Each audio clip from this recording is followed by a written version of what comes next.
Here's how Old Dominion puts together a winning performance. It takes precision, like how we're #1 in claims prevention. It takes hustle, like our over 99% on-time rate. And it takes consistently going the distance to earn our fans' loyalty. That's why we're #1 in customer satisfaction. Old Dominion, official freight carrier of Major League Baseball. What you didn't say when you get onto the moon. A lot of things have to go right before that happens. We need to fail down here so we don't fail up there. This isn't just another trip, Neil. You're not just going to work. We got a bad fire! They're gone. What are the chances this is the last time your boys are going to see you? Good luck. We have serious problems. First Man, rated PG-13. Hey, Daryl. Hey. Hey, how much would you pay for something you don't want? Nothing. Is this a test? No. Do you like getting stuff you like for free? Yes, this feels like a test. It's not. Get 6 months free Apple Music on the network you deserve. Now get up to $300 off our latest phones. Welcome back. Undisputed is presented by Hyundai. Yesterday, the Browns did something they haven't done since 2015. They won a game on a Sunday. Baker Mayfield threw for 342 yards, had a key 39-yard pass on third down in overtime that helped set up the game-winning field goal. It was his first win as a starter, and Cleveland is now 2-2-1. Take a listen to Baker after the game. We have a team right now that's starting to believe in themselves, and rightfully so. So I take a lot of pride in the culture change and being positive, always moving forward and doing your job no matter what the situation is. Yeah, that was big for us. Skip, how impressive was your guy Baker? Baker Mayfield was extraordinary yesterday against the most experienced secondary in the National Football League, the wiliest defense in the National Football League, one that eats rookie quarterbacks for breakfast and lunch and dinner. And that's what they thought, I believe, that they could do to Baker Mayfield yesterday, especially after the early interception that he threw, a not-on-the-same-page interception with his favorite target. Rashard Higgins went one way, Baker threw it the other, early interception. But then, as Hugh Jackson told Baker in front of the team after the game, you do not flinch. And Baker Mayfield did not flinch because pretty soon, next possession, it got to be 3rd and 16 at the Cleveland 19-yard line. And what did he do, Mr. Sharp? He hit Rashard Higgins for 21 yards. If we could see that play, this is a big-time NFL throw. Mm-hmm. This is the one where maybe Wink Martindale starts, look at that, zing. That's where maybe Wink Martindale wasn't experimenting with hyperbole when he told his team that Baker Mayfield is this generation's Brett Favre or John Elway. That's probably a little much on the John Elway, but the Brett Favre, he might be getting in the ballpark, especially in throws like that. Would you believe that yesterday, against the Baltimore Ravens secondary, Baker Mayfield completed 8 of 14 passes on third down? 8 of 14? And he converted the one we just saw. That was 3rd and 16 with the 21-yarder. And he converted a 3rd and 10 with a 26-yarder and a 3rd and 2 with a 17-yarder. And finally, if we could see the play of the game, the one that won the game, on 3rd and 8, after he had lost his favorite target, Rashard Higgins, to a knee injury, he completed one to some kid, Derek Willis, undrafted out of Texas Tech, a rookie. Derek Willis, he completes one to him for 39 yards to basically set up the winning field goal to win the football game. And you want to talk about degree of difficulty? Check this out. Only one time did Baker Mayfield start inside Baltimore's territory. That was after a fumble that his Cleveland defense forced. But if you take that one away, his starting field position on 15 other possessions was the 17-yard line. So Baker Mayfield started, these are some of his possessions. He started his own 9, 5, 3, 10, 14, 14, and 16. That's on 15 drives. 7 of them started inside the 20-yard line. That's when rookie quarterbacks come all apart. And Baker Mayfield hung right in there. He had no more turnovers the rest of the game after the early not on the same page, interception. And I sat back and said, they just beat the Baltimore Ravens. And I'm going to say it one more time. If Baker Mayfield had started from the start this year, if Hugh Jackson had started in game one, this team would be 5-0. That would be if the refs and the replay officials didn't steal the game from them in Oakland, because clearly they won that game in regulation in Oakland. And finally, the NFL actually admitted one of the blunders that the refs made. The fumble was, and then obviously the mark on the fourth down. Well, they doubled down on the mark. They said they got the mark correct, but they did oversight. They should have been a fumble. So, but anyway, they should have won that game because they scooped up the fumble, and they would have scored with it, and they would have won the football game. So Baker Mayfield would now be 5-0, including a huge win over division rival Baltimore. And my bottom line is, I keep telling you, this kid is something. Can we just deal with what we have? Can we just talk about this game, not what would have happened or what could have or should have happened? I'm going to give you credit. Today, I'm going to let you have your moment in the Baker Mayfield son. He played well yesterday. He cut down on the turnovers. He had one turnover. Okay, he's a rookie. That's going to happen from time to time. But I thought he put together a nice drive, especially in overtime. They had him backed up. They got him to third down. And in overtime, that's really all you can hope for. Get him to third down, get off the field, give your team the ball back with a chance to win the ball game. And Baker Mayfield put the drive. Well, the first drive, they got the ball in overtime to begin with. They didn't do anything. Give the Cleveland's defense credit because they didn't let Joe Flacco do anything. Did not. So they give him the ball back, and now he put together a nice drive. The throw, the touchdown throw to Higgins, Skip, I thought that was a really great throw. Good throw. Because that's incredible anticipation. And a lot of times when you're a smaller guy, you have to rely a lot on anticipation, especially if you don't have the strongest arm. The difference is, and I tell people this, and it's hard to explain, a lot of winning is believing that you can win. I believe that Baker's teammates believe that Baker gives them a better chance to win than Tyrod. And that's all that matters. Is he a better quarterback? Yes. But whether or not he was a better quarterback, Skip, they believe. You look at the way they play. You look at the energy. You look at the feel that they have when he comes in the game. The crowd is electric. The guys on the sideline, they're standing like, what is he going to do next? That's contagious. And I'm sorry, Tyrod, that it didn't go well for you. But they just believe in this kid. And this kid had, and Dion, I was talking about it last night on the network. You can't define it. You can't write it down like, but it's it. He has contagious charisma. Jenny Taft has been there and done that and experienced it firsthand. Contagious charisma. I just remember being in the huddle with John Elway when I was in Denver, Skip. And he's young, but I just believe no matter what the situation, 3rd and 19, John gonna make a play. We're gonna get this first down. I got it. But John didn't exude that sort of moxie quality, that sort of high energy. John was 6'3", 225. I mean, he was just a stud athlete who was going to make stud plays. Yeah, see, the thing is with him is that John had already built that resume. See, this kid doesn't have a resume. Now, there will come a time that he will not have to be rah-rah, jumping all around the head, but that might be his personality, a la Tom Brady. Tom Brady in year 19 is still headbutting Gronk. He's still headbutting Julian Edelman. So that might be Baker's calling card. Eventually, his resume will carry him, and so he won't have to be as rah-rah, come on, give these pep talks, although that's fine. If that's what he is, so be it. I'm going to give him credit. At first, we wanted to give him a letter grade. I was going to give him a B+. And the only reason I wouldn't give him an A, Skip, because of turnover. I can't give you 100 if you get one question on the test wrong. But he played well. 342 in that situation, go to overtime, 1 and out. I mean, you get to a situation where you have the ball first. So now you punt the ball away.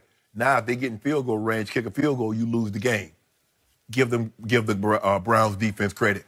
But I thought Baker played well. He showed me something yesterday. This is something they can build on. They're gonna. Do I think we'll talk about that later. They might cause some people some concerns. They will. But I think because of their inexperience, I think that will be the only thing that could. Because I think they're a talented football team. They got guys that can make plays offensively, but Greg Williams has that defense flying around. Finally, they were not flying at Oakland when they gave up 565 yards and what was it, 40? Was it? I'm confusing it with the OU game, 48 to 45. Yeah, they gave up 40 plus. Well, and yet yesterday they re-locked in. They refocused. They came to play yesterday against a Baltimore team. I remind you, Ravens were on a roll. Flacco was playing at a high level. They had just gone to Pittsburgh and just cooked just destroyed them. And almost left them for dead, although we both thought that they would rally against Atlanta because Atlanta's so decimated on defense. Yes. So Pittsburgh bounced back, but the Ravens were not able to continue to maintain their momentum at Cleveland. And I think Cleveland is a dangerous team in this division. I'm not going to say they're going to win it, but with Baker Mayfield,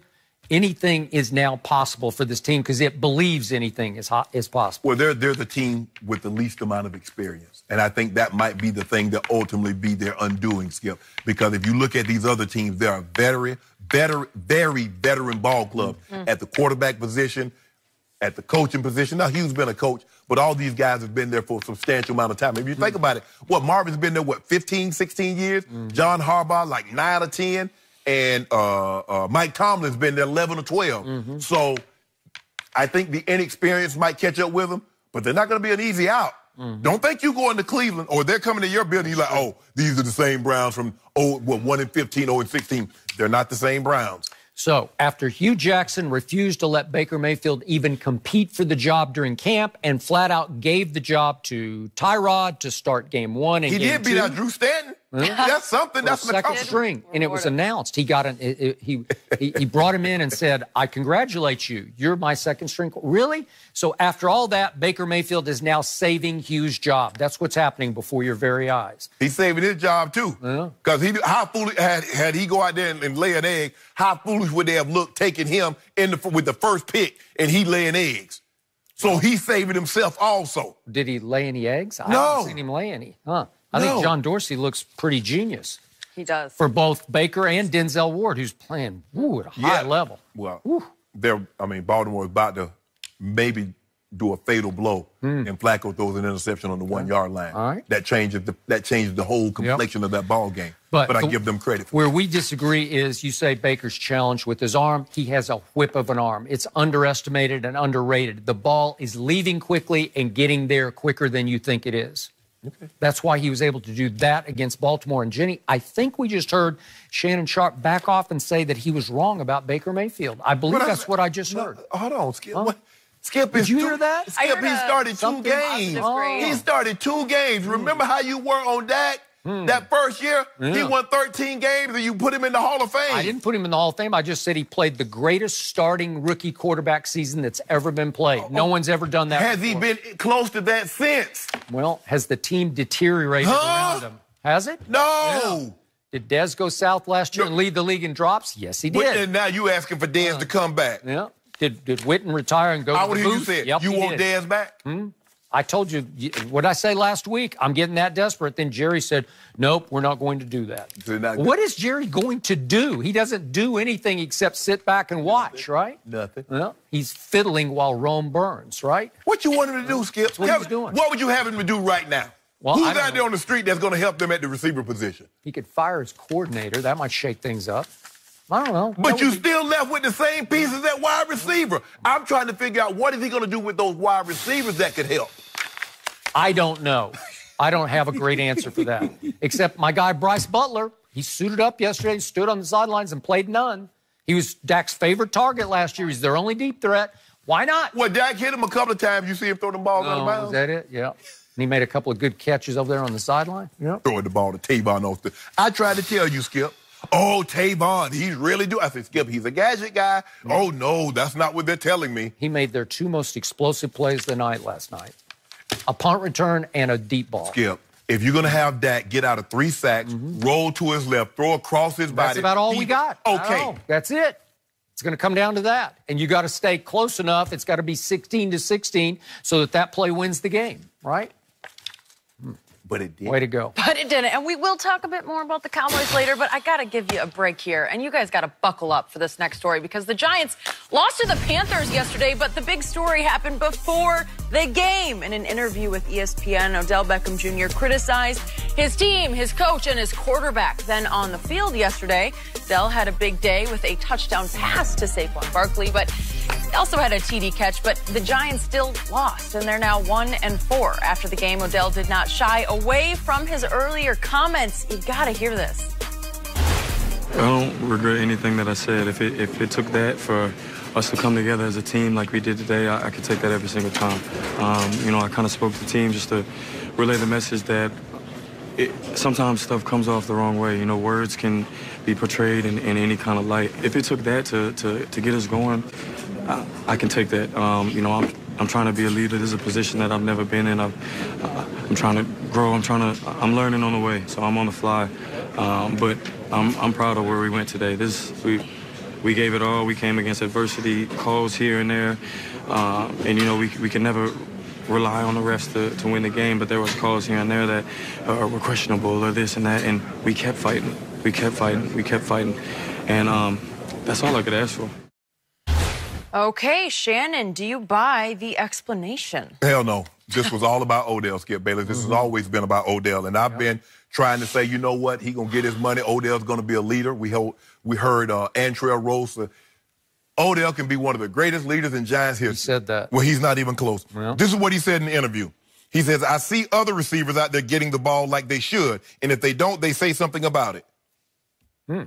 Okay. You know who he's talking about, Skip Bayless. Who is he talking about? The guy up in Pittsburgh.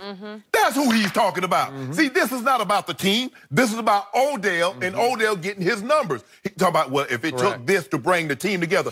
You didn't bring no team together. They say that there's an old saying, Skip, that says it's okay to lie if it will spare someone great harm or danger.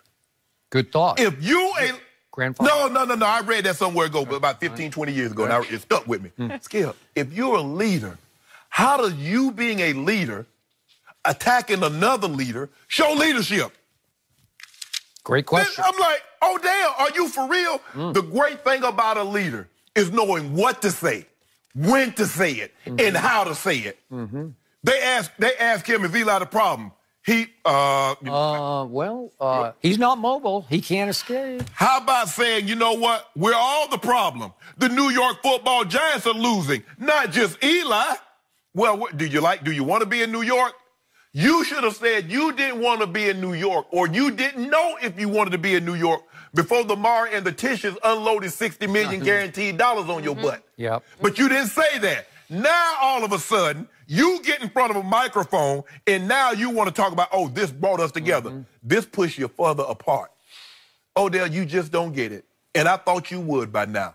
I think he might be, for all I know, I've only met him a handful of times in passing, Skip. He might be a great young man, but he does not get what it takes to be a leader. He does not understand that he plays a team sport. It can't always be about you, Odell. Every receiver thinks he should catch 10 balls for $150 and 2 tubs a week, Skip. But it doesn't work out like that. Odell, what did you think was going to happen? Do I think the Giants regret this deal? They probably regret it the day they gave it to him, but they were in a position, a predicament where they really had no choice. Because, like you said, this is a star-driven league. It is. He is a star. But unlike a lot of stars, I think all stars are selfish. He just does the worst job of hiding it. It becomes painfully obvious. Every time he talks, it's about Odell. How can Odell get better? Not the team, because the worst thing that ever happened to him, Skip, is that he made that catch, they lost the game, and he still became a hero. He still became a superstar. Because then he realized, I don't need to win in order to be bigger than you. Normally it takes winning, and then as the team wins, have team success, I have success. But no, they lost, and they lost a bunch that year. But everybody was talking, man, you see Odell? Odell might be the best receiver ever. Odell better than Jerry. Odell better than Randy Moss. He doesn't get it, Skip. It's always going to be about him, and I don't really know if he's conducive for winning championships. You might win a game or two there. And guess what, Skip? You saw Sterling Shepard on the sideline. Odell rubbing off on him. He is. he trying to... He's turning into little Odell. He is. Call him Discount Odell. Yep, he is Discount Odell. Whew. It's not a good look. So, to your point, big picture. From what I know of Odell, and I don't know him personally, but from what I've heard, people who do know him, I think he's basically a good kid, seriously, who just doesn't get it and will never, ever get it. He's gone over the edge into social media madness, and he's lost. And I said the day after the Giants gave him $65 million guaranteed and made him the highest paid wide receiver in the game, it was a big mistake. And I stand by that because I'm going to say it one more time. It was only 5 months before he got his money that Paris video hit the internet, and in it, I don't know exactly what was going on. Stop. You know, I don't know what was going on. What did you say? No, she didn't say a word. But there was, dare I say, suspicious activity going on in that video. What's suspicious about eating pizza with an IG model? Well, let's just leave it at that. But we all know what looked like was going on there.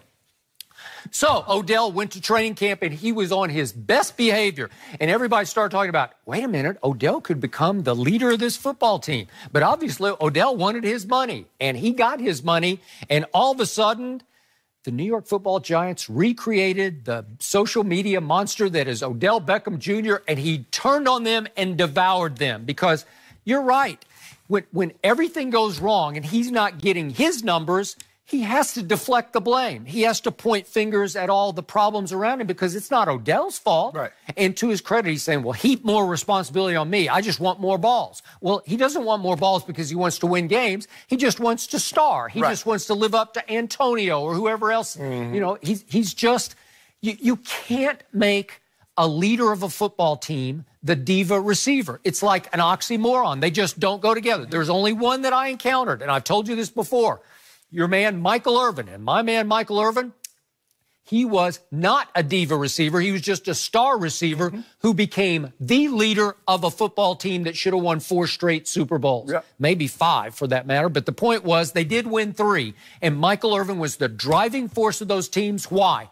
Because winning was everything to him. He was possessed. He was driven to win, not to star. He didn't care about his numbers. They were not a real passing football team. No. I told you. For Troy Aikman's career, he averaged under 200 yards passing per game, and Michael he was the playmaker. He made all the big 3rd and 9 catches, but he didn't he didn't do Terrell Owens. He didn't catch 20 passes a game, right? So the point is, there was truth to a lot of things that Odell said, right? I mean, but what's the point? Right. If that's in team sports. Yeah. What good does it do you? Well, he can argue last night, and we saw him after the game, because I will give him this. They did respond as a football team to whatever adversity. Am I going to give him credit for that response yesterday at Carolina? But they played well. They were in position, took a 63-yard field goal to give him an L. Normally, this is what a leader would do. We're not playing well. I can do better too. It's not Eli, it's not the defense, it's the team.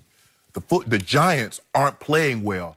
And since I'm a member of the Giants, I bear responsibility. I bear some culpability in that. Instead of, Eli can't throw. Yeah, I love catching shallow crosses, but I want to catch the ball over the top. I'm like everybody else gets to. I'm getting out, they're out scheming me. Basically taking a shot at Pat Shermer, saying, look, you see what Adam Thielen's doing. Since the merger, no receivers start the season with 5 straight 100-yard games. He see that. He see Julio complain for the ball. Not Julio. Antonio Brown complain for the ball. Now he gets 9 for $110, $115, 2 touches. He sees that because that's what he said. He said, I see what receivers do, and when they don't get the ball, they complain, and then the next week or the week after, they get the ball. So this is what I'm going to start doing. It's not about whether we win or lose. It's not whether or not I'm trying to do what's best for the team. I need to do what's best for Odell. And what's best for Odell is to catch these balls. So y'all keep talking about me when y'all mention the great receivers. Because basically, when you talk about receivers, you go Julio, AB. But now, particular, now Adam Thielen started to mention his name. Mike Evans and Michael Thomas. You got to go, now, all of a sudden, it used to be Odell was 3rd. But now you mentioning other guys. Hold on, I can't fault it. They gave me this. I agree. Why don't skip Eli? Why? I'm with you. So now to the deal breaker quote that you mentioned. And I got a text yesterday from our man Michael Rappaport, who's going to be on the show later this week. He was born and raised in New York, and he said the crushing blow for Giants fans, and he's a lifelong Giants fan, was this quote that you mentioned on the ESPN interview. He was asked, "Are you truly happy in New York?" And he went off about L.A. And again, we love L.A., but we didn't get $65 million to play for the Giants, did we? And he says, obviously, I love seeing the sunshine all the time. I love being in L.A. I just like the atmosphere. You can't say that in New York after they gave you $65 million to be the leader of the football team. That's when you go and say, look, guy, Mr. Tish, Mr. Mara. Yeah. I mean, I love it. I love that you guys gave me an opportunity. But I think it would be best for you and I agree. If you try and move me and get whatever you can for me. Yep. I would prefer to be in L.A., but I don't want to be in New York. That is correct. But no, that's not what you did. And you took the money, and now all of a sudden you have buyer's He even remorse. admitted, he said, I used to get butterflies before games, like in a good way. And he said, now I don't get butterflies. Like he didn't even care about playing for the Giants. Really? Oh, that's the deal breaker. That's the one that's going to resonate this week. Oh, Skip. Odell sees himself as a Drake. He sees himself as a Lil Wayne. Well, he tours with Drake. He doesn't. Lil Wayne was sitting next to him. Yeah. He doesn't see himself. It kind of emboldened Odell to speak out. Right. Yeah. He doesn't see himself as a football player. He doesn't. He I feels agree. He's an entertainer. Yes. I agree. Bigger. He sees himself. Yes. I agree. Well, and it can't be that way. He's got one touchdown, so I don't know if he is a football player right now. He's got a lot more to prove, and it's a bit embarrassing, to be honest. A lot of finger pointing. Are we pointing any fingers at Aaron Rodgers? Does he deserve any of the blame for another Packers loss? Ain't nothing wrong with you. Is he going to be okay over here? We'll discuss that with Greg Jennings next.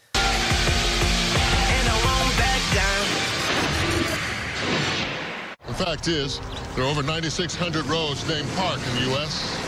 It's America's most popular street name, but all state agents know that's where the similarity stops. If you're on Park Street in Reno, Nevada, the high winds of the Washoe Zephyr could damage your sighting. And that's very different than living on Park Avenue in Sheboygan, Wisconsin, where ice dams could cause water damage. But no matter what park you live on, one of 10,000 local Allstate agents knows yours.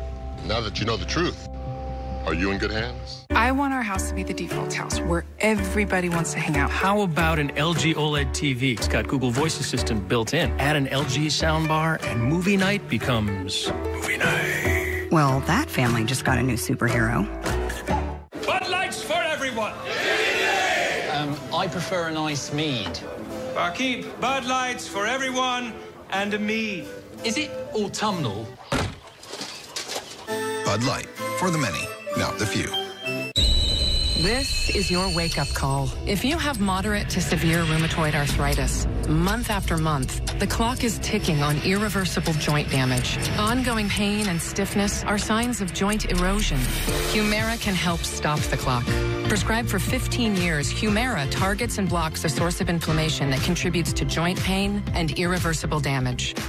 Humira can lower your ability to fight infections. Serious and sometimes fatal infections, including tuberculosis and cancers, including lymphoma, have happened, as have blood, liver, and nervous system problems, serious allergic reactions, and new or worsening heart failure. Tell your doctor if you've been to areas where certain fungal infections are common, and if you've had TB, hepatitis B, are prone to infections, or have flu-like symptoms or sores. Don't start Humira if you have an infection. Help stop the clock on further irreversible joint damage. Talk to your rheumatologist. Right here, right now. Humira. January 21st is Squirrel Appreciation Day, an entire day dedicated to squirrels. That's nuts. At AARP, we think you deserve your own day. Yeah, you. After all, you're the one working and saving for the future. So let AARP help, from planning and budgeting to getting a deal on your next trip. AARP is here to help you stretch your dollar further. Our furry friends will have their day, but today is all yours. Take on today and every day with AARP. It's a college football doubleheader on FS1. Gonna get there? Yes! Rise up and fight to the end. Big Ten heavyweights go to battle as the Gophers try and slow down Heisman contender Dwayne Haskins and the third-ranked Buckeyes. Oh, what a catch! Saturday, Minnesota, Ohio State at noon Eastern. Purdue, Illinois at 3:30 on FS1 and the Fox Sports app. NFL is on Fox and the Fox Sports app. Today's business owner needs a partner they can count on. Frontier Business delivers with fast and reliable internet with speeds as fast as 1 gig, traditional and advanced voice solutions, powerful Wi-Fi for your office, advanced protection against online threats, and cloud technology to store and share data in the office or across the country. Call today for your free consultation. A Frontier Business expert will recommend a customized solution to help you succeed. Call 844-920-FAST.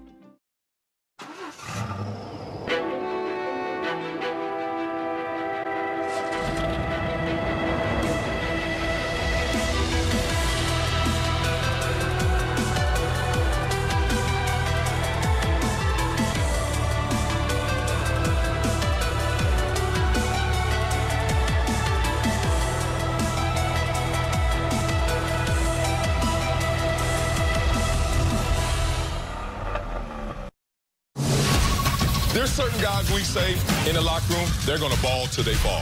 As a journalist, I try to be ahead of the conversation. You're trying to zig when everyone else is zagging? Speak for yourself. Weekdays at 3 Eastern on FS1 and watch anywhere on the Fox Sports app.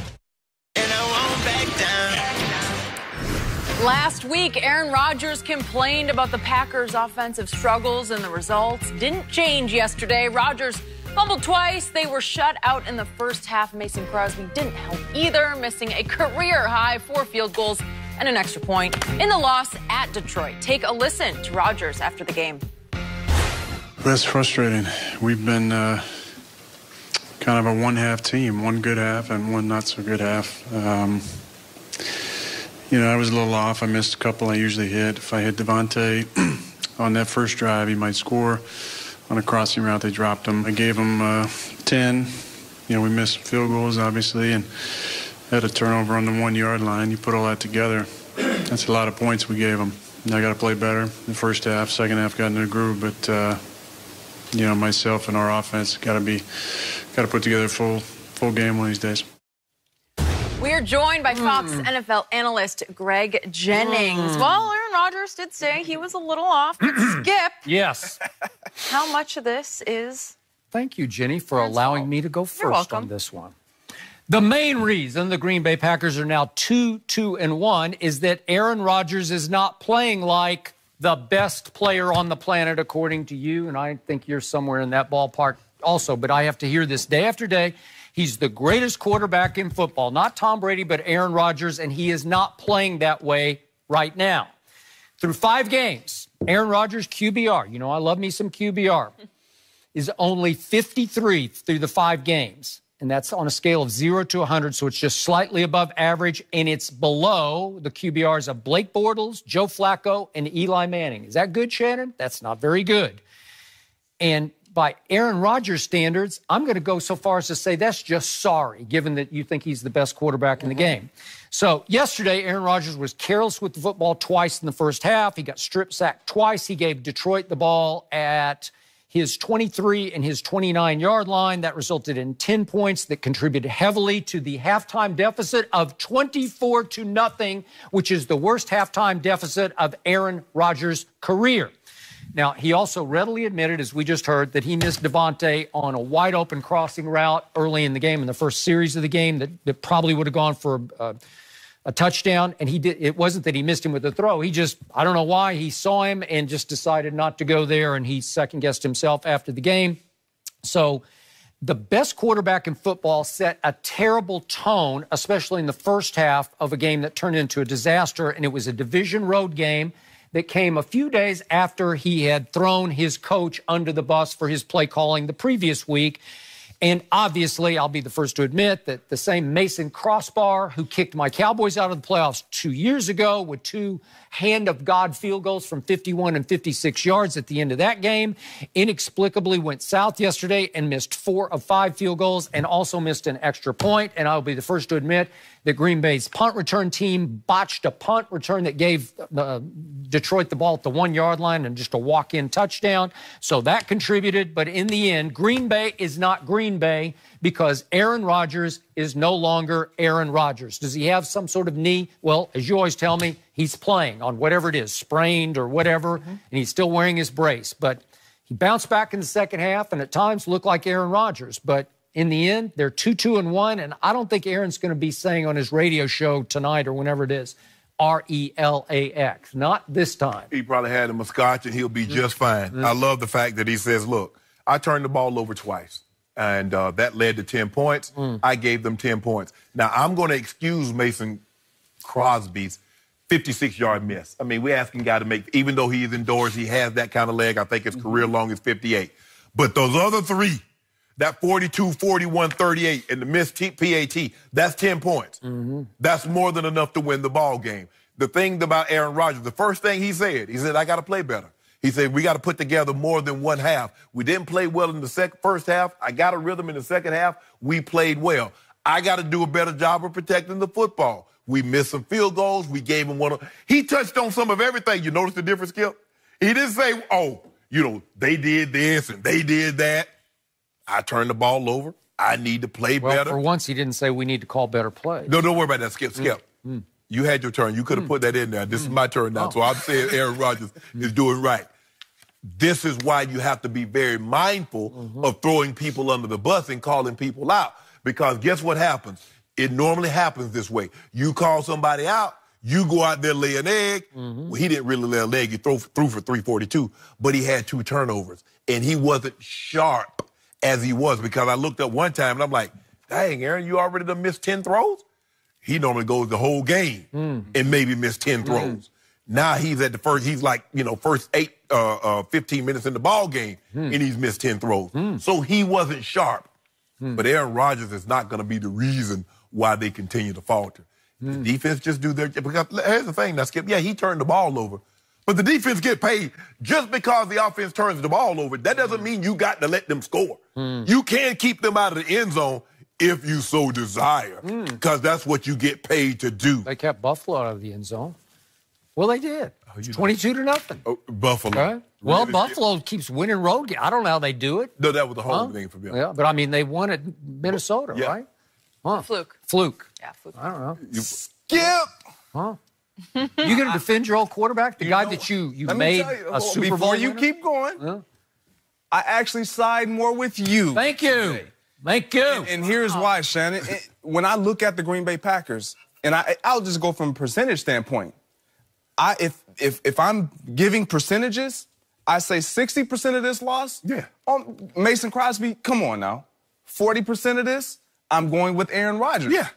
But for me, grand scheme of things, Aaron Rodgers has to be better. Yeah. And it's not so much what he's doing on the field of play. It's when he comes to this. What disturbed me more than anything, we heard him blame himself and take a lot of blame, but during the game, it did not look like that. Skip, it did not look like that. When he's walking to the sideline and he sits on the bench, he looks disgusted. Like, woe is me. I'm in this situation again. Give me better play calling. Guys, make some plays. It doesn't look like I need to play better. Right. I didn't see an Aaron Rodgers that leads his team. And you said it, set the tone. Yep. He sets the tone. If he comes to the sideline and he pulls us together and he says, guys, regardless about the play call, this is what we got to work with. Let's go.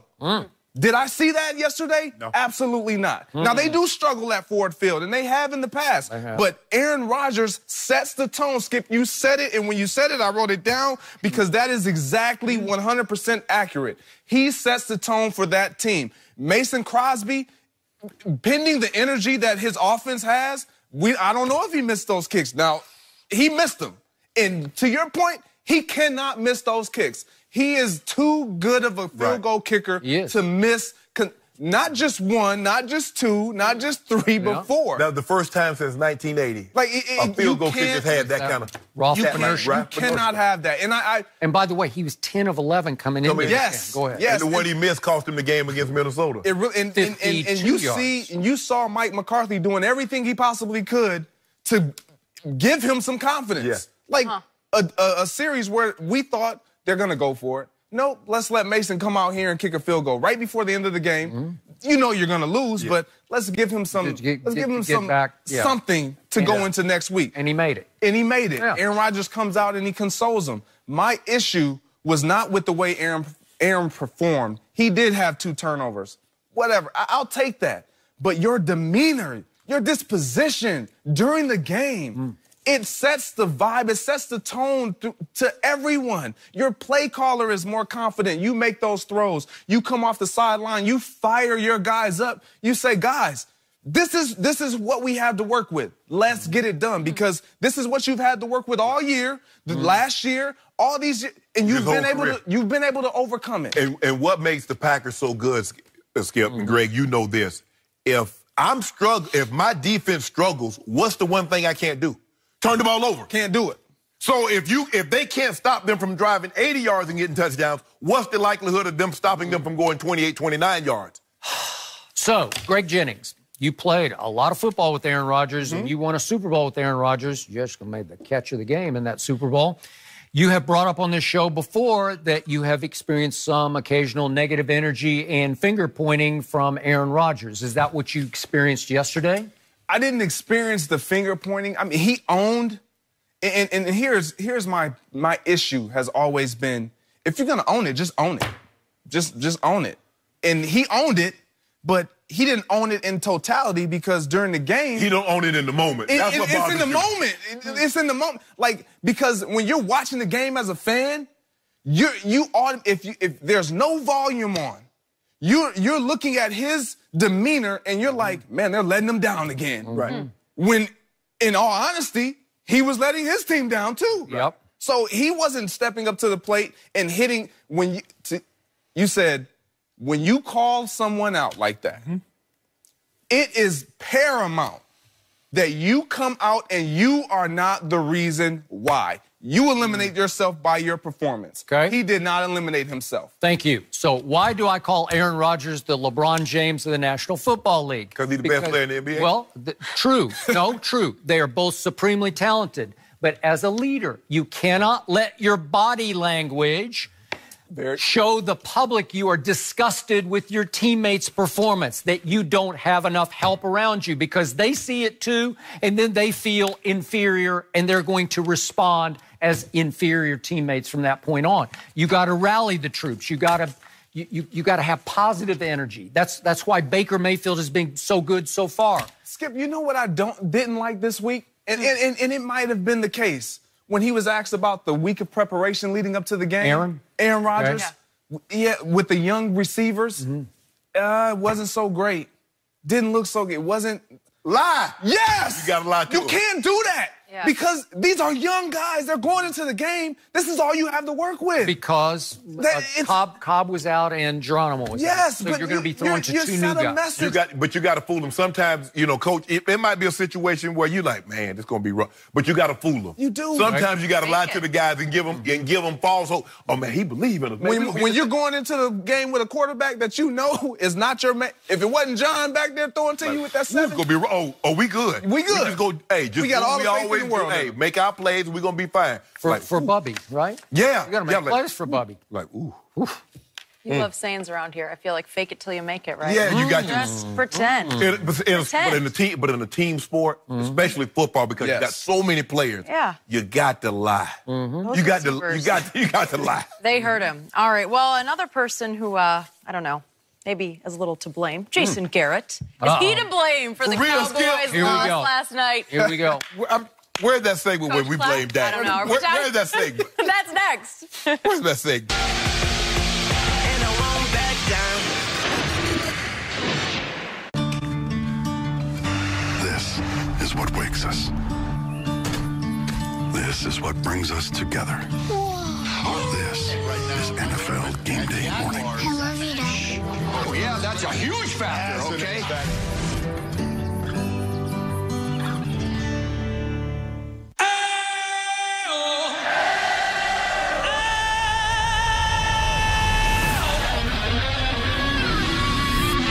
Now, the operatic section comes in. The operatic section, yeah.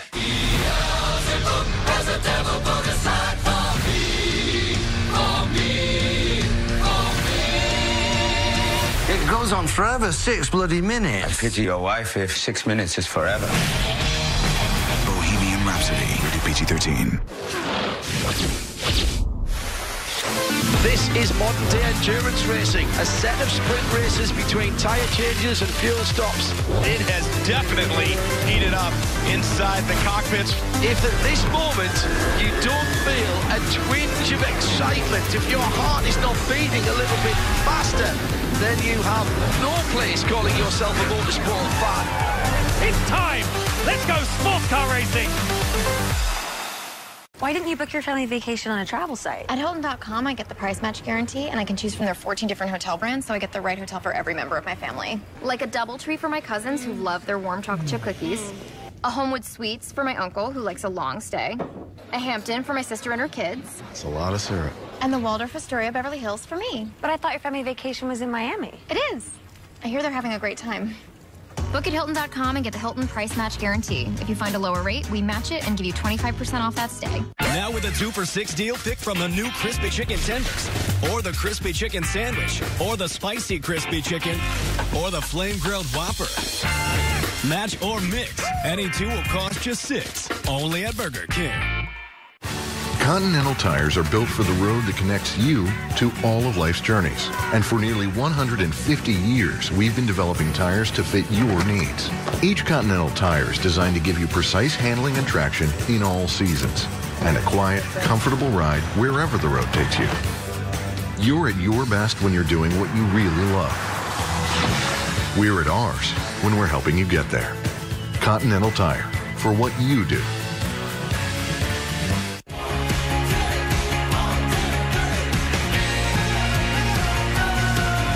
Every place offers something different and unique. How do we continue doing this like all the time?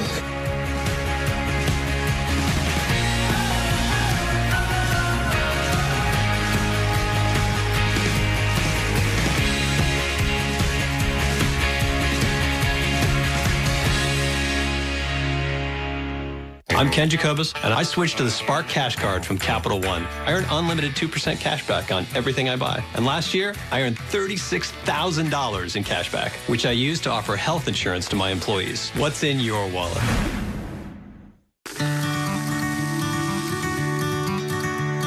Hops are like grapes, special conditions of terroir, of soil, the growing conditions of climate and sunlight will produce unique flavors. A lager beer should be fruity, floral, and the flavors that we want in Boston Lager can only come from hops grown in this little piece of ground. Thursday, we have an NFC East battle on Fox. Carson Wentz and the Eagles take on Saquon Barkley, Odell, and the Giants. It all starts at 7:30 Eastern on Fox, NFL Network, and streaming on Prime Video. Let's get back to the Cowboys, shall we? Ezekiel Elliott was held to a season-low 54 rushing yards in last night's loss, and he was stopped on a key 3rd and 1 in overtime. Jason Garrett then decided to punt from the Texans' 42-yard line. Houston got the ball back, drove down the field for the game-winning field goal. We're joined once again by Greg Jennings. Skip. Yes, ma'am. Favorite discussion, for good or bad. I'm going to start with you. Should Garrett have gone for it on that 4th down play? You know what? As a lifelong Dallas Cowboy fan, I hit bottom last night with that decision. You know why I hit bottom? I couldn't work up a single ounce of mad about it. Usually, you know me, I would be out of my mind. On Twitter, I would be out of my mind with an all-caps tweet about, what is Jason Garrett thinking? Usually, Jason Garrett goes for a lot of things. He'll run fake punts. He shocks me with how he'll gamble sometimes, Coach Clapp. But in this case, I think he was seeing what I had seen, what the rest of America had been seeing for about 3 hours, right? 3.5 hours. The Dallas Cowboys, America's team, have the worst offense in America. They are inept on offense. Their play caller is inept. So I just sat back, lifeless, and thought, I can't blame him for punting here because I don't think they can get 1.5 yards. And that's about what it was, 1.5 yards. I don't think Scott Linehan can dial up a play that will make me say, wow, I hadn't thought of that. That tricked him. I don't think he could do anything but give it to Zeke again, right up the gut, and he would get stuffed after about a half yard because he had just lost a half yard on the previous third down play. So all I know is that I had just had to watch near the end of regulation my Cowboys create 2 big splash plays in that game. The first one was a escape bomb. I don't even know how he did it. Thrown across his body, Dak Prescott threw it to Tavon. Was it a pass and a prayer? It probably was, but Tavon caught it, and all of a sudden they're in business, 1st and 10 at the 31, and I think, here we go. And we went backwards. And we managed to get a 48-yard field goal out of it, but then Tavon comes to life again with a 22-yard punt return. And we're back in business, 1st and 10 at our 45-yard line. Let's get a field goal out of this. And we go backwards with some of the most inexplicable play calling I can ever remember. So, obviously, Houston took Zeke away because he was 20 carries for a grand total of 54 yards. He couldn't get loose on any sort of swing pass or really much downfield at all. So he wasn't a factor in the passing game. They have nobody who can separate. So Houston is sending 4, 5, 6, 7 people in run blitzes. That's what they were mounted to, just run blitzes, because the corners and safeties are saying, well, we can cover man because they don't have anybody can run by us. So in the end, I'm thinking, I got a top 5 defense that is playing its you-know-what off. It is playing its... And all of a sudden, Jalen Smith is turning into a star. And the Sean Lee not getting that job, man. The tackling Dutchman, is that what you call him? Tackling Van Der Esch? Yep. He can run a little bit. He can hit a little bit. And I'm saying...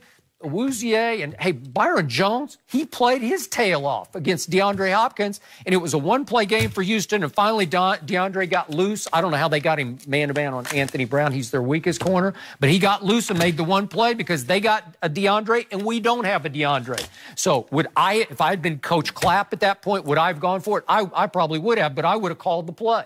I would have called a zone read with Dak pulling it back and taking off left tackle when those ends crashed down to stop Zeke in the middle. And I would have called the play that would have gotten 5 yards, and we would have been back in business again. Do not blame Jason Garrett. If you want to blame Jason Garrett for anything, blame him for that dumb challenge. Oh, my God. I don't think it was that dumb. The guy dropped the ball. It's a new day. It's a new rule. No, it's not. a new rule. Skip. Did he not control the football? No. He controlled. Did he get 2 feet down? Yes, he did. But you can't hit the ground and the ball pops out. I thought we were beyond you have to control it to the ground. I agree with you on that because I'm thinking if you were the opposing team, you would be like, you wouldn't even dare challenge. Like, you would know that's challenging. That's my best play as a challenge. That's all I got. No, but I'm not blaming him. I do agree with you. I think he just saw Zeke lose 1.5 yards to a yard. He had more confidence, but I'm trying to figure out, for the life of me, we've been on air now 6:30, so an hour and 19 minutes, and you have yet to blame Dak Prescott for anything. And I thought he played pretty well under the circumstance. For real, how much time did he have to throw? Whoa, you just said it to Deshaun Watson. How much time did he have to throw? Hey, he had a lot. He had way too much time. There were half the time I would sit back there and say, when are they going to touch Deshaun? I thought Deshaun Watson was at the doctor's office. Every time I see him on the sideline, they got a stethoscope to him. I was like, what's going on? Well, I can't help it if he's brittle. I don't know. He's brittle. Where he took his punishment was trying to run for touchdowns, Skip, right? He had more confidence in his defense than his offense. But that should tell you something, because I saw a guy up in Seattle in Sean McVay watch Todd Gurley get stopped on a 3rd and 1, and he says, you know what I'm going to do? I have the utmost confidence in my They're playing with house money. They're on a roll. What do you expect from the Rams? They got the best offense in football. What do you expect they're going to do? You got the best offensive line. That's an easy call. I do not. They don't play like it. You got the best offensive line in football. Where's Travis Frederick? On IR. Whoa, you told me that when they didn't put Travis Frederick on IR, they thought so too. He's going to be back sooner than later. 8 games, and now forget about that. What did Stink tell you? He went through that. Stink told you it took you like 18 months to come back. He was correct, Marcus Lara. He did. Look, this is simple.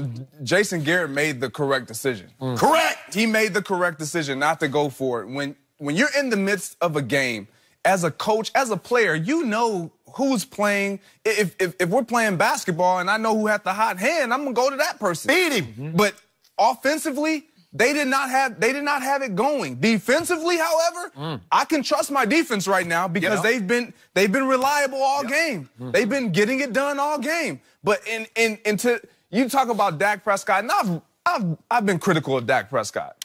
I thought Dak played a good game. I thought he played well enough to where they could have won. His receivers let him down yesterday. His receivers let him down. His offensive line let him down. I saw him making plays that, I mean, shoot, what else can you ask for him to do? To win. But in that decision, in that moment, if I'm the head coach and I'm gauging my offense versus my defense, it's a no-brainer. Their defense was playing with all the momentum, lights out. Yeah. They felt like we can stop these guys anytime. As a coach, you see that, and you go with what you believe and what you feel. Punt the ball, pin them down. And it's a game of inches, by the way, game of field position. The punt went to the 10-yard line. Right. Yes. That'll work, right? Yes, and you, if you have to lose, yes, a play that DeAndre Hopkins made, it doesn't happen every single plays. Players make you're still in playing 2020 hindsight, now that I know he got loose for 49 yards, would I go for it? Yeah, I'd go for it now. Exactly. Yeah, but you can't call a game thinking about what happened. You got to call a game in the moment knowing that, man, my defense has been outstanding. Look how many times they had, because this game really, Skip, the Texans should have won this game by 20 points. They should have won wrong. I think Dallas should have won by 7. Skip, they got stopped with goal to go on 3-4 different occasions. That's a credit to the defense. That's what I'm saying. And so for me, when I look at that, and I'm Jason Garrett, it's a no-brainer that I'm putting my defense out there because my trust lies in my defense right now. And now what? Well, hold on. Not in Dak, not in Zeke. Whoa. Skip Bayless been telling me since 2016 that this guy here he played the greatest rookie season at quarterback. Do you disagree? It's not your turn. I'm talking to Greg. He tells me all the time. He tells me all the time. Now, all of a sudden, coach can't even trust the guy to make a play, get 1 yard. The thing is, if they go for it and they don't get it, we're going to kill him. Yes, because our defense is playing too good for us to even go for it. Kill him, yes. Well, guess who did kill him in the locker room after the game? The general manager and owner of the Dallas Cowboys, Jerry Jones. For the first time I can ever remember, he criticized his son, Jason Garrett, and the quote was, "We should have risked at that particular time." So the owner disagrees with us, and I'm just thinking... And it doesn't work out. Guess what they're going to say? What a dumb call by Jason Garrett while Jerry Jones is upstairs. And I bet you he wouldn't have said that then. I bet you he wouldn't have said, I agree with Jason Garrett's decision. Now, because he didn't go for it, and you saw the outcome. Game. Yes, exactly. That is probably true. Once upon a time, Jerry Jones made his fortune plunging, right? And he used to be the ultimate plunger as the owner of the football team. What you tell me now? He doesn't plunge anymore. Exactly. He lost his guts to plunge. He is resting on his laurels in the Hall of Fame, right? I don't know. Oh, well, the Cowboys may have lost, but you know who won? Who they play next week? The Browns. Oh, next week they have... Who they play, Skip? I know you know. The Cowboys. Jacksonville. Oh, yeah. I got this. Here we go. Here we go. You work for Blake? Come on, Blake. You like Blake? What about their defense? You have no concerns after what you just saw this weekend. My defense? No, Jacksonville. Oh, Jacksonville's? Where they play at? At Dallas. We got this. We'll talk about it. We used to be a great road team, and now we've turned into nothing but a home team. I don't get it. Jason Garrett's a better road coach than a home coach. I don't know. He didn't used to be. Who knows? We got all week to talk about get that thing down to 8. You get your bets ready. Thank you for being here, Greg. So back to the Browns. Can they actually win the AFC North? We'll discuss that next. Oh, my goodness. And I won't back down. The Cool Kids is a kid. And they're the comedy quartet of your dreams. Ain't nothing gonna slow us down now. The Cool Kids. Fridays after Last Man Standing on Fox. And catch up anytime on Fox Now and Hulu.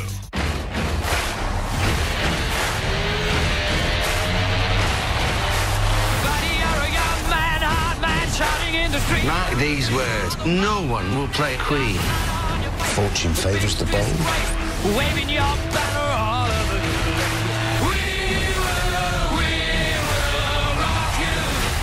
It goes on forever, 6 bloody minutes. I pity your wife if you think 6 minutes is forever. Bohemian Rhapsody, rated PG-13. Before there could be a nation, there had to be people willing to fight for it, to take on the world's greatest challenges, whatever they might be. So the U.S. Army masters not only tactics and strategy, but also physics and chemistry. We make battle plans and create breakthroughs in medicine, science, and engineering. Our next mission could be anything, so we prepare for everything.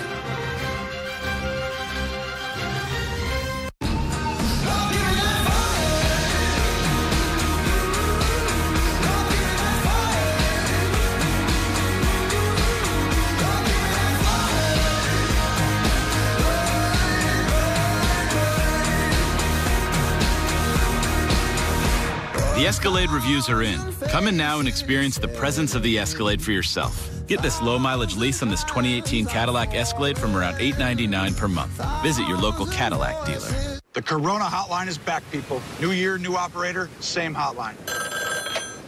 Romo here. Tony, my fantasy team is down. I can't even watch. What do I do? All right, grab a Corona. Got it. Now go back and sit with your friends. Done. And boom! You're doing it.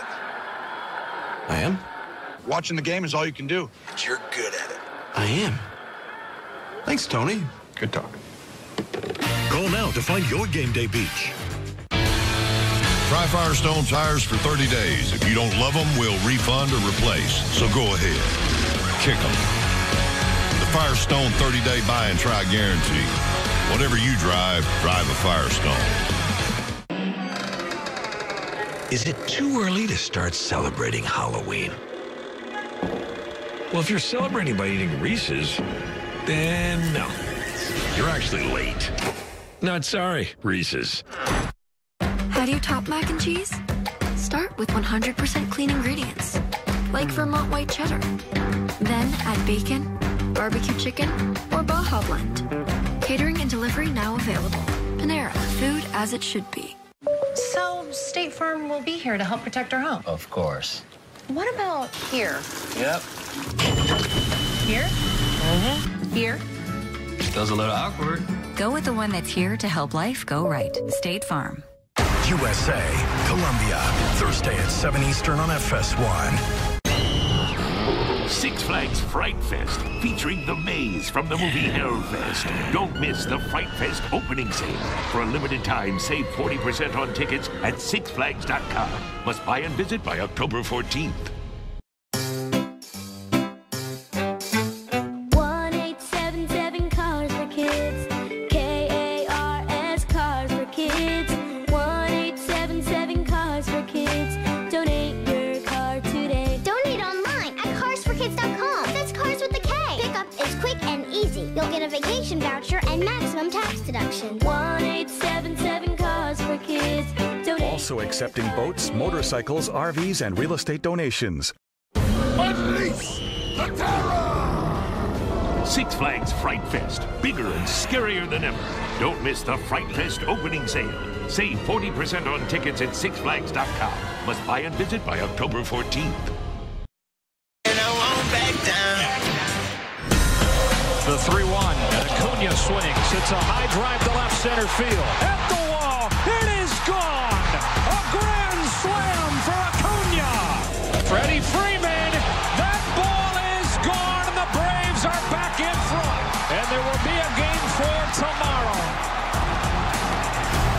All right, the Braves stayed alive with a big win last night over the Dodgers. Today, it's Game 4 from Atlanta. Coverage starts at 4 Eastern right here on FS1 and the Fox Sports app.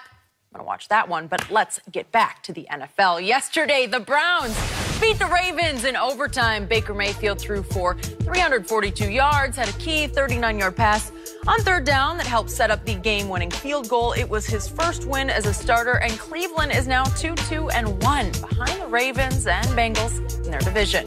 Skip. Yes. Can Cleveland be a threat? I know, I'm liking this. So nice to me. It's Monday. Incredible. Watch tomorrow, Jenny. In the AFC North, can they how be a your threat? graciousness get repaid. Watch tomorrow. Okay, Shannon, just wait. Spoiler alert.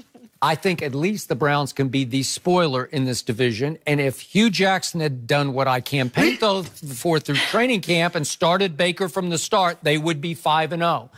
That's considering that they did get robbed in Oakland. And I think you agree. They got robbed in overtime in Oakland. Am I right? Yeah, what about that field goal kicker in New Orleans? Well, I don't know. If Baker had been there, it wouldn't even been close. Skip, you know what? You need to stop. The guy missed 2 field goals and 2 PATs. Really, Skip? So, they are 2-2-1, these Cleveland Browns, these Baker Browns, Boomer Baker. That's what I say, right? You like that? So, here's what happens. Your Super Bowl pick is coming to Cleveland, the L.A. Chargers, and they've sort of righted the ship at 3-2. You still on that bandwagon? You still good with them? Maybe. Maybe not.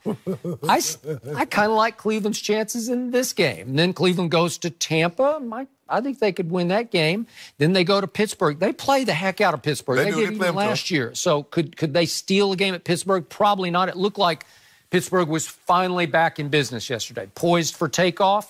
Then Kansas City comes to Cleveland. That'll be a marquee shootout between Baker and Mahomes, won't it? I'll be watching that game.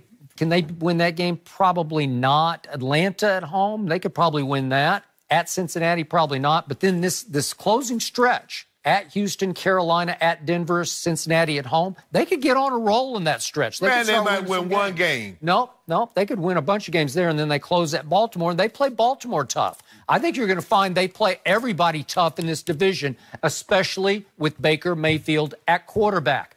I love the way the defense played yesterday. I think they will dictate the outcome of this division because they're going to score some big upsets starting yesterday, obviously, with Baltimore. So you say they're 2-2-1. What do you think their final record will be? I think that, I said before the game, before the year started, if he would start Baker, they would win 9 games. That's what I said. And if they were 5-0 right now, you'd be in trouble with that one. Right. So I'll adjust to 7. I think they can win 7 games. Can they win the division? Are they a threat? I put it to you like this, Skip Bayless. If everybody plays their best, Cleveland is not the best team in this division. They're the 4th team in this division. Pittsburgh played their best. Baltimore, Cincinnati, they can't beat any of those teams. They catch these teams on an off day.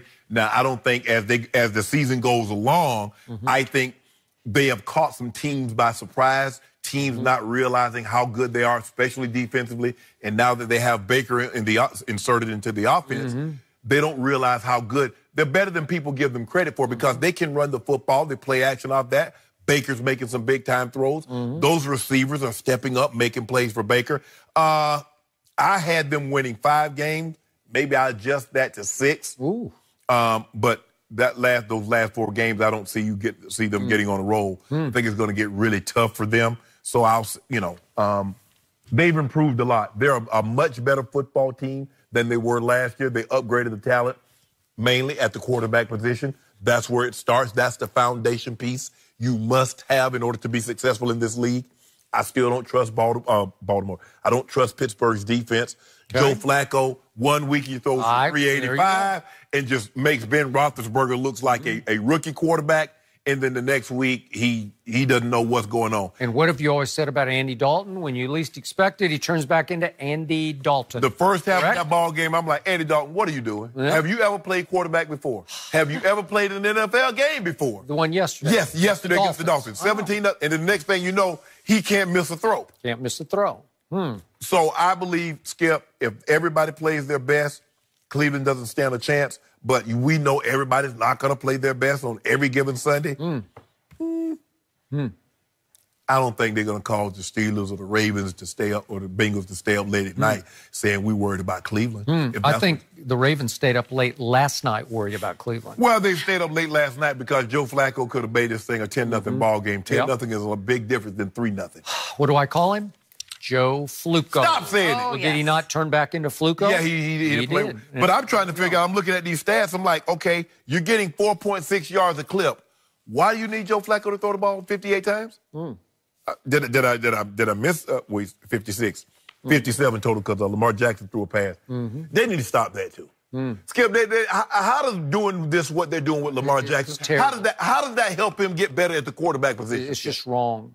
It's beneath his dignity to have to be subjected to those plays. I mean, he come in, but whatever. I mean, I'm looking at this, I'm like, Collins got 4.9, and Allen has 4.3.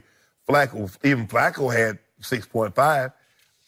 25 carries, $116, 4.6, and you let Joe Flacco throw the ball 56 times? 56?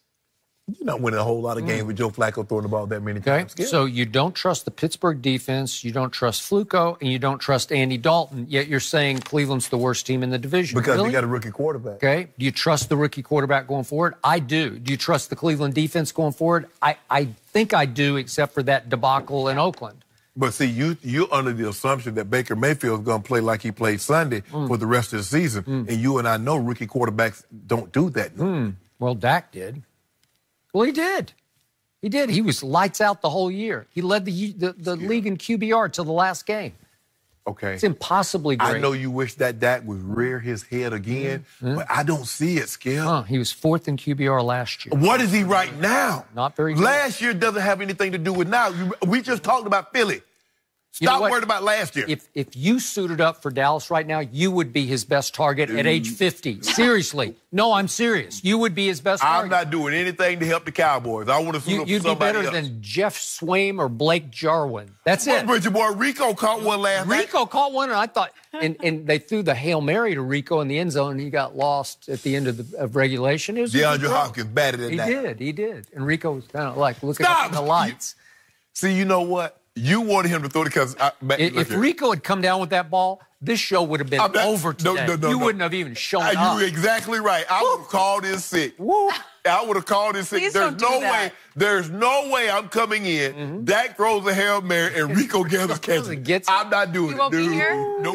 It would have been over. No. You know what? I'm talking myself into these Browns now. I think they... You're talking yourself into what? 1, 2... maybe 3, 4, 5, 6, 7, plus 2. They could still win 9 games. They're not winning 9 games. Can I get some deal on that? No, not yet. Not yet? I need to see it one more time against these Chargers. All I know is this is your 10. Super Bowl team with the season on the line at 3-2 going to Cleveland. Hey, Lynn got this. All I know is that I'm under 10. I'm no longer in double digits when it comes to due. Wait, I thought it was 10. No. You went back to 11? No. You lost one last week. No, I didn't. Well, you did. You lost to me against Detroit. I had them against Detroit. I had them against Detroit. Oh. Yeah, I had them. So now we 9. There was some other game. Now, and I might get another one this week if we bet Jacksonville. Okay, we'll see about that. I get Jacksonville. I think you were talking yourself out of Jacksonville. But you don't want to bet a case of dew on Blake Bortles. I sure don't, because I already know what he's gonna do. Okay, want to go now? I'll go now. I got to see how it goes. Maybe they make a quarterback change in Jacksonville. Really? What are we waiting on? Okay. We about to make a change. Skip Bayless told you what was going to happen. You've come around on Baker Mayfield. I think you're starting to believe. We've been trying. I'll give credit where due. Yep. He played well yesterday, but tomorrow is a new day. Credit where it's due. DEW, right? Better get me another case out of you. By the time the season will win, I'll be in the front with the due. Probably be up 5. You will not. You're down 9. I think you're down 10, but 9. I'll give you 9. But week by week, we still got what? We still got 11 weeks to go, Skip. Just chipping 12 away. weeks. Yep. Chip it away. That do back. I got Baker. And if I get me a little Oklahoma bet here and there, ain't no telling. Because you see Tua. Skip. At some point in time, they got to go ahead and call the man trophy because it takes a long name to spell his name. You know, that Tua Tagovailoa. That's not his real. I mean, Tua, that's not his first name. Kyler actually played better than Tua. No, he didn't. But he didn't have any defense. Oh, Skip, why would you skip? The man has 7 fewer touchdowns than incompletion. Playing Arkansas. I had to play Texas. Jenny, is Texas any good? Texas is pretty good on defense. They're on to something. Really? Yeah. Really? You missed the electrifying comeback. Did you watch on Saturday?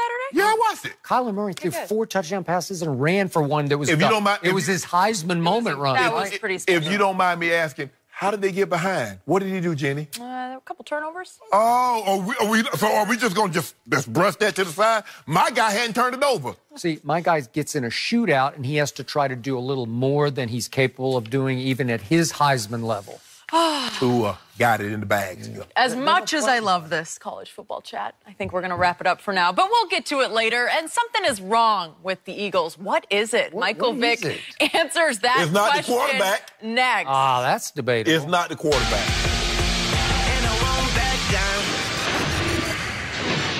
First Man is the best movie of the year. Your dad's gonna land on the moon.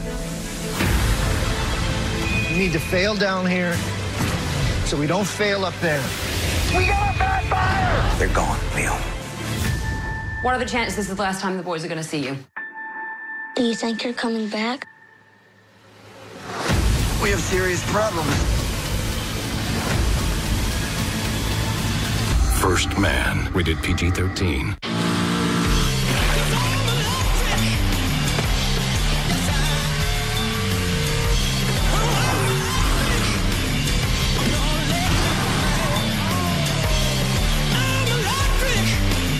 Endless Shrimp is back at Red Lobster with all the shrimp you want, any way you want them. There's new sesame ginger grilled shrimp with savory soy ginger sauce and sprinkled with Asian seasoning and favorites like garlic shrimp scampi. But Endless Shrimp won't last endlessly, so hurry in.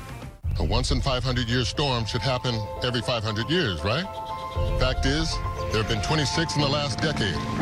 Allstate is adapting with drones to assess home damage sooner. And if a flying object damages your car, you can snap a photo and get your claim processed in hours, not days. Plus, Allstate can pay your claim in minutes. Now that you know the truth,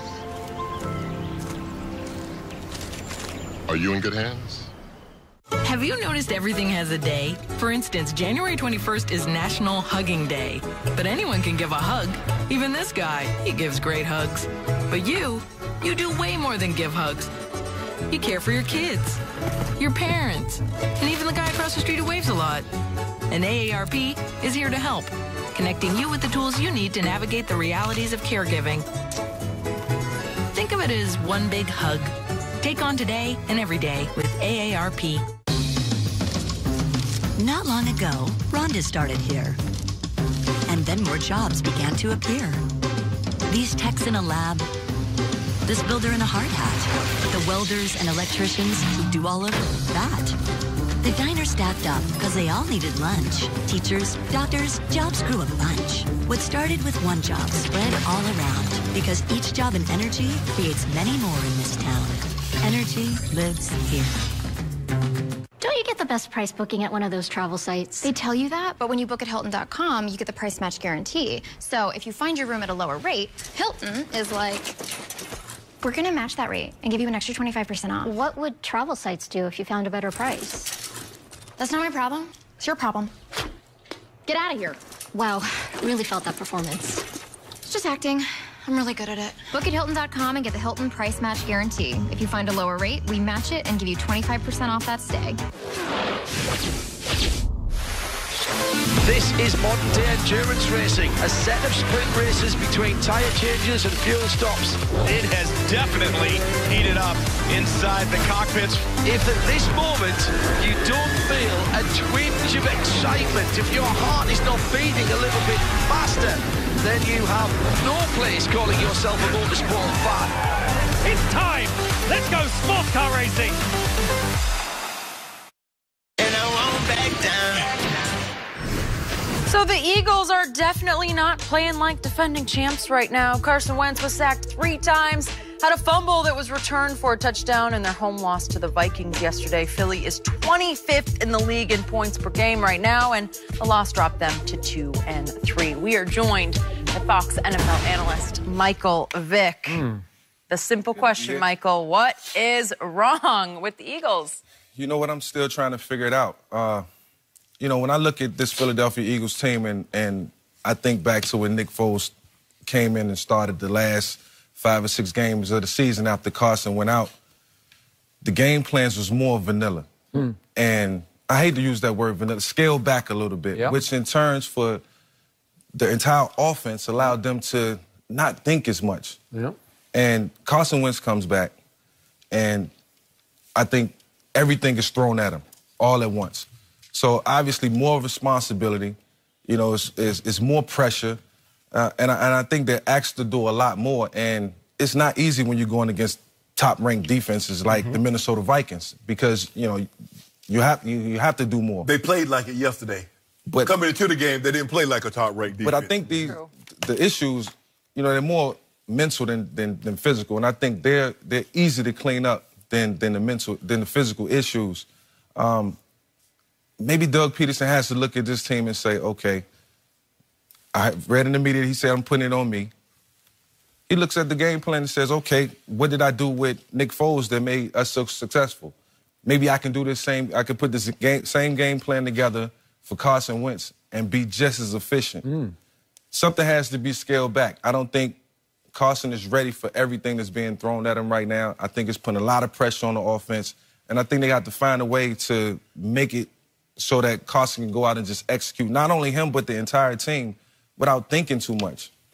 For me, I'm looking at it, I think there's three things, Skip. The big factor is they're not protecting Carson. Since he's been back, he's been sacked 12 times. That's the most in the NFL. Number 2, turnovers. At this point last year, they were +2. Now they're -4. So not only are you turning the ball over, you're not getting those turnovers. Right. Second of all, third of all, Skip, they're still living in the past. Now, you remember Fletcher Cox said right before the season started, we're not getting the respect, or I'm not getting the respect I deserve. You saw Lane Johnson. Here we are a month before the season, and he's still talking about the Super Bowl and the disrespect the Patriots showed them and how they still do not have fun. What the hell does the Super Bowl have to do with this season? Yeah. You got what happened last year was last year. You already got the ring. You already got the celebration and the parade. Now it's time to start focusing on this year. I'm like, man, they get Jason Peters back because Peters is a substantial upgrade over Big V. Yeah. I like they get him back. They got an all-pro center. They got an all-pro right tackle. They got a guy that's going to be a future Hall of Fame at left tackle. Skip, they're going to be the deal with. They're going to get Carson back at some point. 12 sacks in 3 games? Well, you get your quarterback punished. You turn the ball over. Your defense can't create turnovers. And now you're in a negative turnover battle. You're near the bottom. Therein lies your problem right there, Skip Bayless. Clean those things up, watch them take off. And that's what's about to happen. They're going to clean those things up, kick dust in the Cowboys' eyes, and you'll be right here. In 3 weeks, 4 weeks, a month from now, you'll be over here. My Cowboys were right there. We were 2-3 with everybody else, and Jason Garrett, Coach Clapp, cost us this season. That's what you'll be saying in a month. They're 2-3 now. The Eagles are 2-3, and Dallas is 2-3. Interesting. It is. I hadn't thought of that, but whatever. So, as Jenny said, the Philadelphia Eagles are 25th in points scored. Is it time to go back to Nick Foles? Stop. I ask. No, not at all. I don't know. To Is it time to go to Cooper Rush? Go back to Is it time to go to that Cooper same Rush? Nick Foles game plan that made them so successful. It was so easy. It was I can't say any quarterback can execute I'm going to that. say it again. I have never seen a quarterback play better in back-to-back playoff games than Nick Foles did at home in the NFC Championship game and then at the Super Bowl. Right. I just never seen anything like that before. And whether it was vanilla or whatever that thing is, simplified game plans, I don't know. But he was unconscious. Yeah. Every ball he threw hit somebody right in the hands who was open. And he had LeGarrette and Ajayi going because they were the number 5 rushing attack in pro football last year, and now there's no LeGarrette, and Ajayi's got some transverse process fracture, so he's not right. So you got Smallwood, who's not bad, actually. Every time I watch him play, he's pretty good. He's filling in. Yeah. And then the defense is still hanging in 8th in points allowed, which that'll win some games for you, but your quarterback, Carson Wentz, is 22nd in QBR. That will not win games. That's not very good, right? That's not Nick Foles-esque. You just Skip. The man has been sacked 12 times in 3 games. Is it possible he is holding on to football too long, trying to make a big play? Because all I see him do, you want to talk about tight end dependent, he's just looking for Ertz. He's looking for Ertz and looking for Ertz. He threw him 11 balls yesterday. He caught 10 of them. He caught 10 of them. That's what I'm saying, but it's just like Jeffrey's back, though. Yeah. He got 8 targets. I think I'd be throwing to Alshon more than I would to Ertz. But that's I think I'll be changing that game plan up to make it look like what it looked in the beginning. I'm seeing a quarterback who stands in there, and sometimes, I've told you before, he gets a little deer in headlights. Under the rush, he's still not sure about his knee, and you start to get shaky, and you start to fold, and you don't get rid of the football. You just got to get rid of it. How you going to say, Skip, how you going to say this man he's been sacked on the average since he's been back 4 times per game. How is he a deer in headlight, but Dak isn't when he got sacked we have to change it back. He got sacked one time, 8 in 1 game against Atlanta, but he didn't see deer in headlights. Does Dak have a Zach Ertz at tight end? I think not. Does he have an Alshon Jeffrey? He got a Zeke Elliott. Does he have a Zeke Elliott in his backfield? Does he have an Alshon? He does not. We're talking about throwing the football, right? What about that protection? He got Zach Martin. He doesn't have anybody compared to these you don't guys. like Zach Martin now? I don't know. What about Tyron Smith? Do they protect? I haven't seen it. Do they protect last night? I can't believe you would do that. Every time I look up, he was under siege in the backfield. You know what? Yeah. So what about Deshaun? He was under siege. He was not under siege. He took his punishment. Were we watching the same game? He took his punishment when he tried to get to the goal line. They kept the man on the examination table. Yeah. Every time you turn around, he up there getting the... Yeah, because Jalen Smith is faster than he is and beat him to the edge and just KO'd him. Everybody. I mean, he was getting sacked, falling on him. They hit him in the head, too. On that interception, Alfred Blue, first of all, Alfred Blue missed his block on Jalen Smith. That's what caused the problem. And then he and DeMarcus Lawrence hit him in the head, so they should have got the ball. Really? Yeah, you know it. Tough sledding yesterday. But we're talking about the Eagles, who are really tough sledding right now because they are tied for 28th in turnover differential at -4, as you point out. Tied for 28th. That's not last year.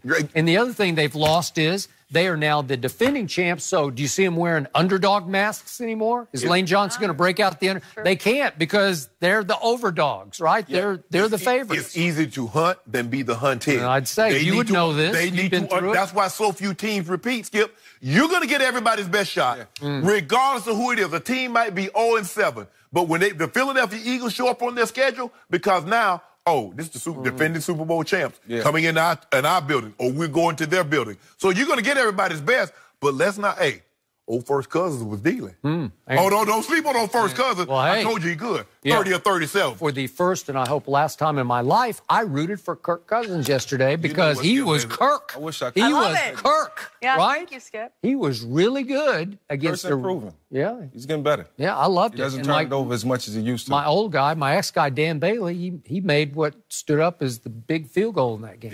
He missed a couple. I know, but he finally made one. Zen was I'm about to have to cut me another kicker. Okay. Eagles credit, there's still time left. A lot of time. And they still got you know who they got. The game plans have changed dramatically, though. They got to go to the Giants. Giants going to be dangerous now. They've been inspired by Odell. Yeah, with enough losses. Huh? We lost on that record. Well, we might. We just might. You want? I get the points. No, you get nothing. Huh? You want Eli. So you taking Eli. It's at Giants. I know, but you're taking Eli over Carson, right? You taking Eli. I don't know. I got to wait and see how it shapes up. What you need to shape up? What are you waiting they for? playing Thursday. Thursday night. Everybody plays Sunday. Quick turnaround. Go turnaround. I need the Giants. Big win by the Giants. Jalen Ramsey might as well take the night off. Who you gonna cover? Who you gonna cover? Jalen Ramsey just be wasting his time out there with the Cowboys on Sunday. Really? Yep. Maybe we'll lull him to sleep. That's gonna be a tough one. They'll be trying to bounce back after what happened yesterday. Calais, bounce back game. Calais, they're gonna be coming. Oblique. They got to dig themselves out of a hole. We'll pick Bortles maybe 3 times. Maybe. Not y'all. It's probably the least of y'all Your concerns. defense got 1 pick in 5 games, and now all of a sudden you're going to get 3 and 1. Really? Do you love Blake Bortles? No, I do not. Yeah. No, I do not. All right. But I know somebody I this. might like a little less than Blake. Yeah. Call no names. Don't say Oh, really? Yeah. Say it. I ain't going to call no names, Skip. I don't think the Eagles are anywhere near Mr. turning 200. it around. That's what they call him, Mike. They call him Mr. 200 because he ain't going to throw for about 200 yards a game. That's the Mendoza line in baseball. Hey. 200, right? That's what your guy's averaging. Your guy's averaging under 200. Well, Troy Aikman averaged 199. That was a different time. His career. That's all he needed to average. Skip. That's true. Skip, you know it was a different game back then. No, than it wasn't. It really wasn't. Man, they throw the ball every down now. They ran the football. It's practically 7-on-7 now. They just lined up in those days and just said, here comes 22. We're going to give it to 22, and it was real simple. And they had Emmett left and Emmett right. And guess what? That's all they had. And when they put 8 guys in the box to stop Emmett, they said, we got Michael Irvin, we got Troy Aikman throwing these bang eights, and we have these comebacks, and these speed outs. That's what they said because they had Troy. Troy was very accurate. And now, Jay Novacek, he helped. yeah. And now they're saying, we can't. We got who? We got Blake Jarwin. We got who our quarterback? The quarterback. It don't matter who you got outside. Yeah. They got to go. They got to give Dez a call, man. Oh, but I seen they said they wasn't interested in Dez. They said they said we not right over there. that hump. They said we not right. We not there yet. Dez looking. You know what? I'm about there. But you know what, Mike? Dez looking real thirsty on IG because all he doing, he all there out there in Cowboys colors, catching passes. He's lucky that Cowboys headquarters. It was an abrupt ending for. He looking thirsty. Yeah, I mean, I would be too. It's only. You got some good football left. No, you can't look thirsty though. I mean, under his circumstances, when you really want to play and you're not getting a call, and it's really irking you. Whose fault is that? I don't know, man. You know what it is. They watch the tape. Whose fault is it, Skip? I know you know. Jerry's fault. Okay. How's it Jerry's fault? You told Jerry to cut it. Weapons. You told Jerry to cut theirs. No, I did, but now I told you last week I'm desperate enough. Now to you want him back? Yeah, I do. Well, even Dez is better than that. The Cowboys are in almost practically in every football game that they play. Mm-hmm. They were going to They just don't find a way to finish. Yep. I told you. Finish is starting how you finish. Finishing how you start is just as important. There, watch. Gotta figure it out. Michael, Gotta you guys figure it out. see what I have to deal with every day? My team. We'll be talking about this every week. Oh, thank you for being here. Let's talk more about those Cowboys because I like this. I like this. It's fun today on a Monday. Is their season already over? Let's see. Next.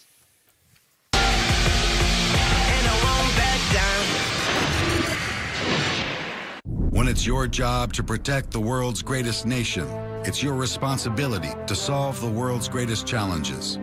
This is why we search for the best and brightest, why we train for every eventuality, on land and water, in the air, space, and even cyberspace. We operate in a complex world with one simple mission: win. I see it all the time.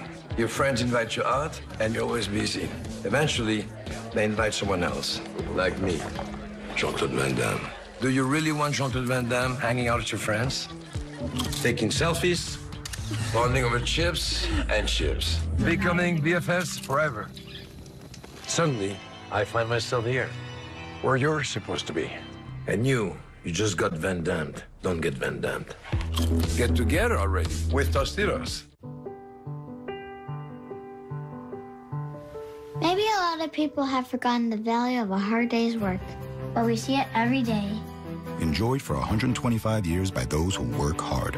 Maxwell House, good to the last drop. Insurance that won't replace the full value of your new car? You're better off throwing your money right into the harbor. Gonna regret that. With Liberty Mutual new car replacement, we'll replace the full value of your car. Liberty, liberty, liberty, liberty. Some restaurants say you should drink your meals. Well, America deserves better. At Hardee's and Carl's Jr., choose from a variety of full-flavored all-star meals starting at $5. Get a real meal. Paid for by Hardee's and Carl's Jr. Today's Best Western rewards you in a flash. Get a free night fast with points that never expire at over 4,200 hotels worldwide. And get double rewards points on every stay. Book now at bestwestern.com. Our parties are much less crowded than this. Oh, and our beers are much fancier than that. Why did we invite them again? We're raiding the castle and needed a distraction. Attack, man! Bud Light, for the many, not the few. A little too quiet in here. It gives me the willies. Bad Times at the El Royale is the best thriller in years. Daring and original. 4 stars. You do know something, don't you? Bad Times at the El Royale. Rated R.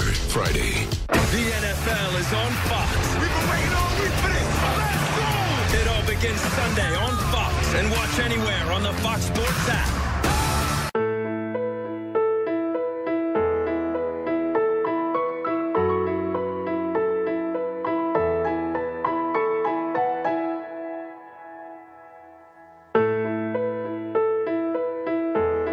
We've all been forced to deal with the deadly effects of breast cancer. This terrible disease has taken mothers, grandmothers, sisters, and friends. My passion for protecting people has led me to partner with the Susan G. Komen Foundation to raise money to end this horrific disease. For the entire month of October, when you make a donation at calljacob.com, I'm committing to matching a portion of all donations made. There's no amount too small. So come on, Southern California. Let's work together and do what we can to save as many lives as possible.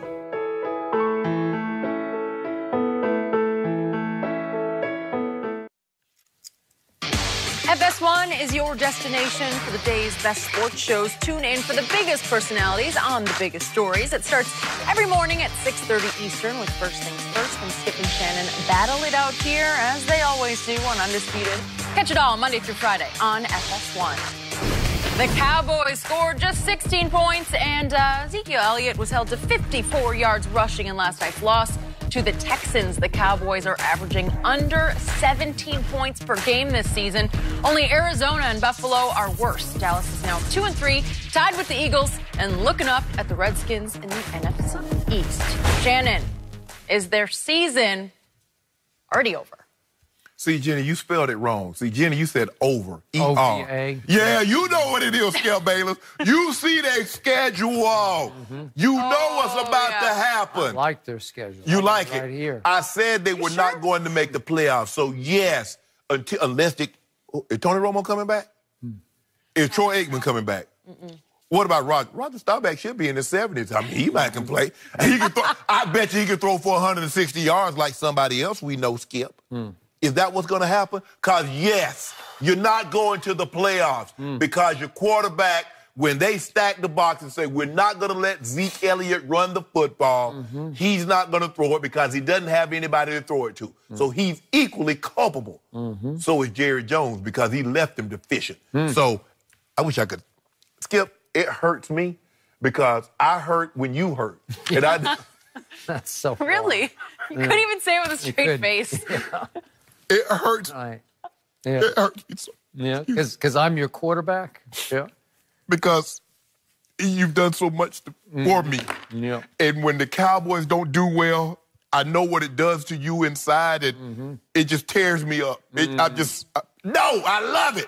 You're not going to the playoffs again this year. And guess what? We'll have the same conversation next year, and you'll be talking about what Dak did in his rookie season, which has no bearing on the second year, has no bearing on this year. Where is he at in QBR? Because every time I turn around, Jenny, you weren't here then. I don't even know if you're watching the show. But every time he come in here on Monday, how about my Cowboy? How about the QBR? You know, I love that stat. 0 to 100. Dak Prescott finished with a 96.17.